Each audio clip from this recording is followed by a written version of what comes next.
अस्सलाम वालेकुम। मौलाना डॉक्टर इसरार अहमद के बयानात सुनने के लिए हमारे यूट्यूब चैनल को लाइक शेयर सब्सक्राइब करें। शुक्रिया। लेकिन ये कि ये जान लीजिए कि ये जो कुछ भी हमारे साथ हो रहा है उसमें एक तो वो हमारा जुर्म, हमने उस इल्म का दरवाजा बंद किया, अपने तसव्वुरात को महदूद किया, दीन को मजहब बनाया, इल्म को सिर्फ इल्म दीन तक महदूद किया, उसको हमने गोया कि सेकुलर इल्म करार देकर अपने दीनी तसव्वुरात से खारिज किया। ये हमारी गलती। और उससे बड़ा जुर्म ये कि उस आसमानी हिदायत के भी हम कस्टोडियन थे पहुंचाने के लिए, और हमने ये कि खुद उसको पीठ दिखाई, खुद उसको अपना इमाम नहीं बनाया, खुद उसको अपना रहनुमा नहीं बनाया, और दूसरों तक पहुंचाने का तो कोई सरोकार ही नहीं, सवाल ही नहीं। इस डायग्नोसिस दुरुस्त है तो इसका हल क्या है? पहले तो यह कि अपनी जिम्मेदारी को हम पहचानें। जाहिर बात है कि जिम्मेदारी जिसका जितना बड़ा रुतबा है उसकी उतनी ही बड़ी जिम्मेदारी है, और अगर वो पहलू ही करे तो उतनी ही सख्त सजा का मुस्तौजिब होता है।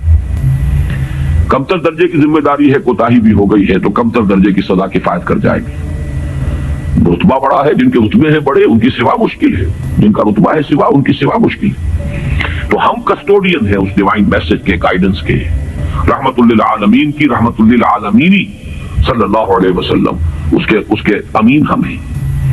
लिहाजा पहला काम तो यह है हमारे सामने कि इस इल्म के अंदर, जिसके लिए मैं अब एक लफ्ज इस्तेमाल कर रहा हूं, इस्लामाइजेशन ऑफ नॉलेज, इल्म को दोबारा मुसलमान करो।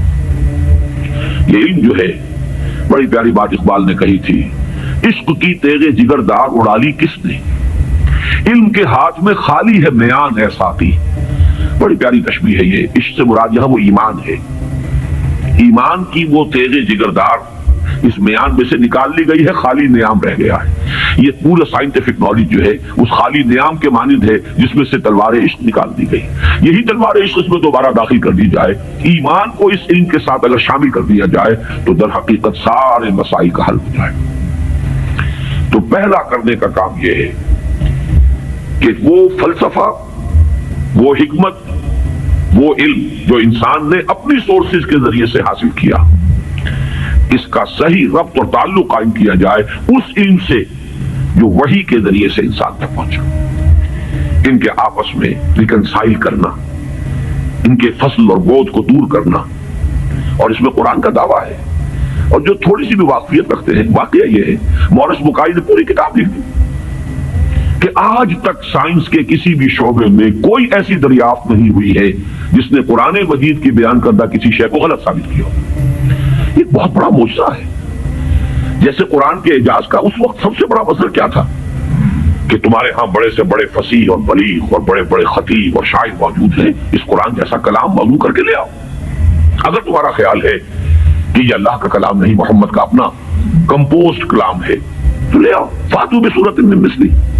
और कोई झूठ मूठ को भी कोई जुर्रत नहीं कर सका, इतनी उनके अंदर कम से कम शराफत थी, कोई झूठ मूठ को भी सामने नहीं आया कि कहता कि ये है, मैं क्लेम करता हूं कि ये कुरान जैसा है। उसी तरह आज का सबसे बड़ा मौजज़ा ये है कि कुरान मजीद 1400 बरस कबल की किताब, और आपके शायद इल्म में होगा टोरंटो में, कनाडा में, जो वहां की यूनिवर्सिटी है, उसमें जो एम्ब्रियोलॉजी के जो सबसे बड़े माहिर हैं, जिनकी के टेक्स्ट बुक पूरी दुनिया में चल रही है एम्ब्रियोलॉजी की, इल्म जनीन, हैरान रह गया वो शख्स कि 1400 बरस कबल, जबकि अभी माइक्रोस्कोप का कोई वजूद नहीं था, इतनी करेक्ट डिस्क्रिप्शन एम्ब्रियोलॉजी के स्टेजेस, इस कदर सही उसकी जो है डिस्क्रिप्शन। ये डिस्क्रिप्शन कि बच्चा जो है मां के पेट में 3 झिल्लियों के अंदर 3 दीवारों फी ज़ुलुमातिन सलास परवरिश पाता है। अभी तो कोई डिसेक्शन नहीं हुई थी ह्यूमन बॉडी की, ये जो फिजियोलॉजी है और एनाटॉमी उसका इल्म इंसान को नहीं था। ये अकाल कैसे आए? इसलिए कुरान कहता है, उसका दावा है, सनुरीहिम आयातिना फिल आफाक़ि व फी अनफुसिहिम हत्ता यतबय्यन लहुम अन्नहुल हक़। करीब इन्हें दिखाएंगे अपनी निशानियां और आयात, आफाक में भी, इनके अपने अंदर, अपने नफ्स में भी, यहां तक कि ये बात बिल्कुल साबित हो जाएगी कि कुरान हक है। पहले हमें इसे ब्रिंग आउट करना है, इसको सामने लाना है। फिर ये कि वो हिकमत और फलसफा, और इधर से ईमान, जिसको कभी मौलाना रूम ने कहा था, चंद खानी हिकमत यूनानिया हिकमत ईमानिया राहम बेखा।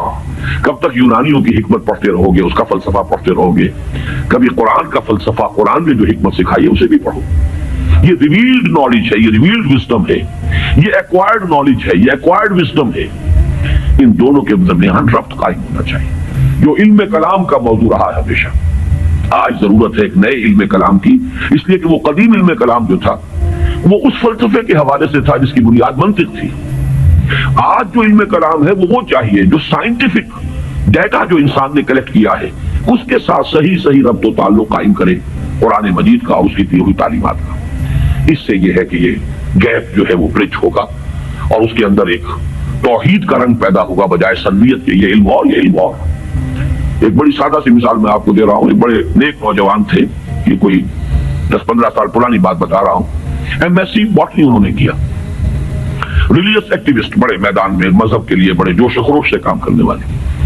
میں نے ان سے پوچھا کہ آپ کا کیا خیال ہے ڈارون کے نظریے کے بارے میں؟ کہتے ہیں کفر ہے. میں نے تھوڑا سا پاز کیا، میں نے کہا ٹھیک ہے وہ کفر تو ہے، لیکن تم نے کیا ہے، وہ مجھ سے کافی چھوٹے ہیں عمر میں، میں نے کہا تم نے کیا ہے MSc باٹنی. مجھے تو اس حوالے سے بتاؤ کہ جو اس بایولوجی کے فیلڈ میں اس کے لیے جو دلائل ہیں، جو اس کے لیے شہادتیں ہیں، جو اس کے لیے ثبوت دیے گئے ہیں، ان کے بارے میں کیا رائے ہے؟ تو بلیو می ان کا جواب یہ تھا وہ تو بہت کنونسنگ ہے.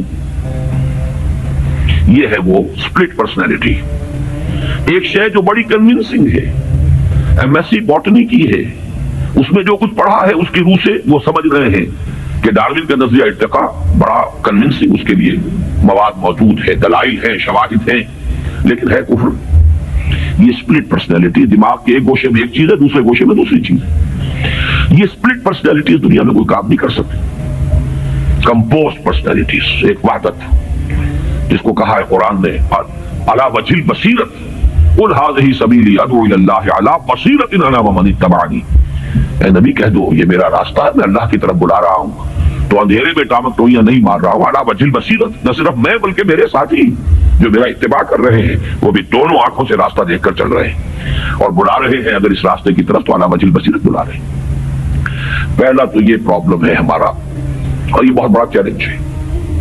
دوسرا پرابلم یہ ہے کہ یہ سوشل سائنسز میں اور جو سوشل انسٹیٹیوشنز ڈیولپ کیے ہیں انسان نے، اکنامک انسٹیٹیوشنز ہیں، پولیٹیکل انسٹیٹیوشنز ہیں، تھیوری آف اسٹیٹ ہے، پھر اس ریاست کے آرگنز ہیں، ایگزیکٹو ہے، جوڈیشری ہے، لیجسلیچر ہے، کہنے کو خیر چوتھا جو ہے پریس کو کہا جاتا ہے، لیکن تین ہے بنیادی.